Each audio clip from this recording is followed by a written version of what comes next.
Heart அட்டாக்கா இருக்க போகுது. நீ வேறம்மா ஒரே பதட்டமா இருக்குன்னு சொல்ல வந்த. கொஞ்ச நேரத்துல எனக்கு கொலையே நடுங்கிருச்சு மோளே. நடுங்கும்.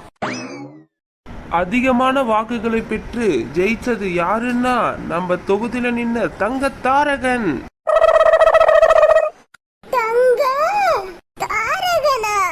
அப்ப நீயே வடக்குப்பட்டி தொகுதியில் நின்ற தங்க தாரகனுக்கு 1,00,000 வாக்குகள்.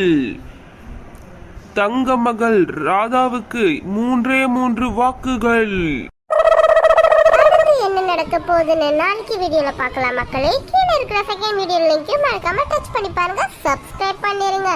அடுத்து என்ன நடக்க போகுதுன்னு நாளைக்கு வீடியோல பார்க்கலாம் மக்களே. மறக்காம சப்ஸ்கிரைப் பண்ணிருங்க, லைக் பண்ணுங்க. கீழே இருக்கிற செகண்ட் வீடியோ லிங்க்கையும் மறக்காம டச் பண்ணி பாருங்க.